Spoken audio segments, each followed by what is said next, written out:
Welcome back to Happy Place Cooking. Today I am going to be making candy. I'm going to be making chocolate salted toffee.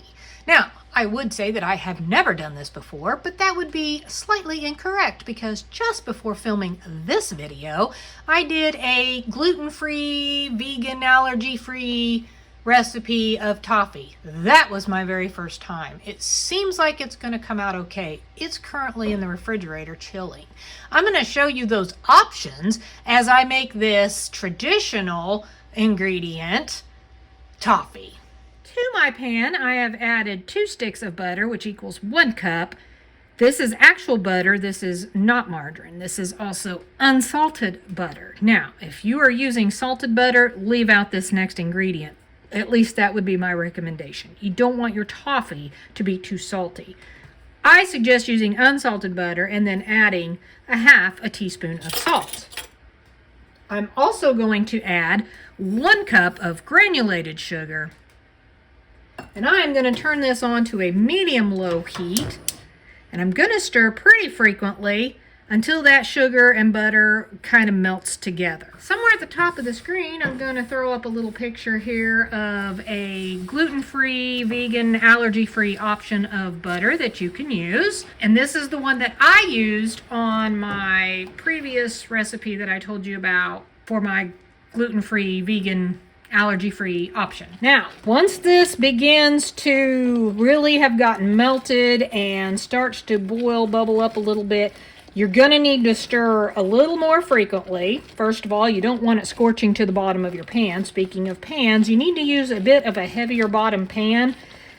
I wouldn't suggest a thinner one because everything I've read, that can just cause it to not really cook properly. I am also going to attach my candy thermometer on the side of my pan, and I don't want my thermometer to actually touch the bottom of my pan. That will give me a false reading.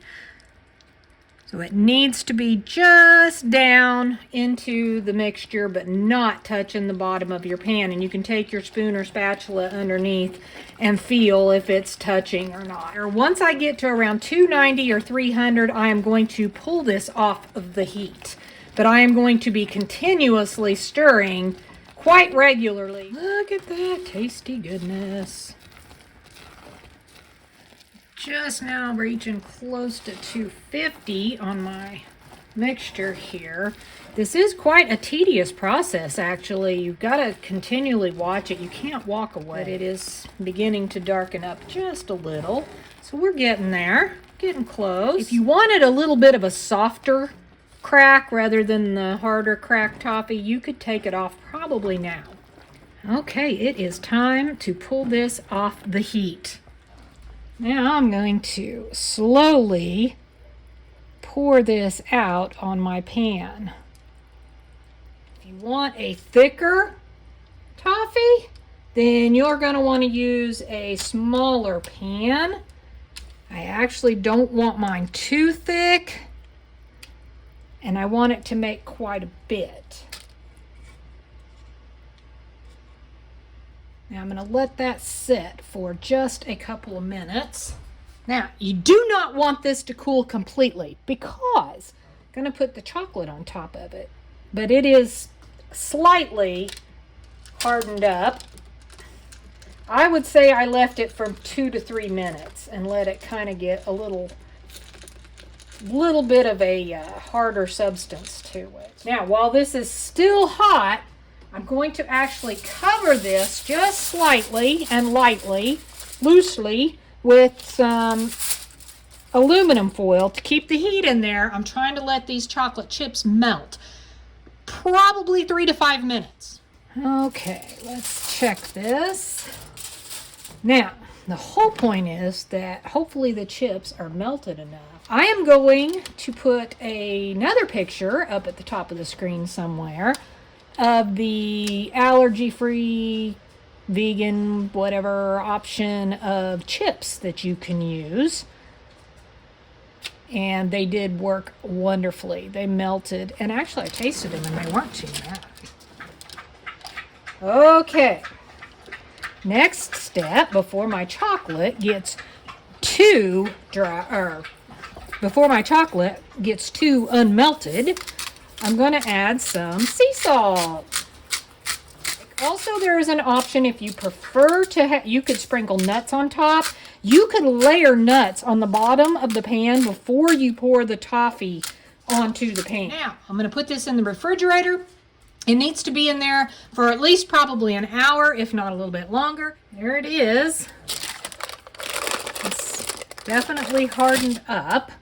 Now, I need to cut it. I maybe made these a little on the thin side. This is a little thicker than the allergy-free version that I made.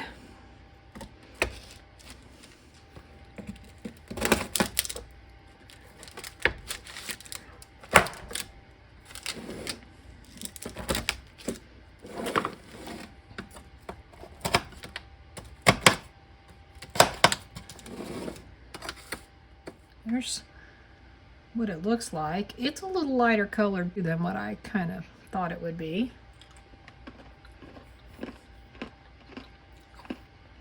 Oh my goodness. That tastes amazing. Now, if you've ever tried a Heath bar or a Score bar, I'm not sure which one it tastes more like. They're very similar. That is so good. I am so pleased with the way that turned out. So good. Have you ever tried making toffee before? If you have, what was your experience? Comment below and let me know. Thanks so much for watching. Happy eating.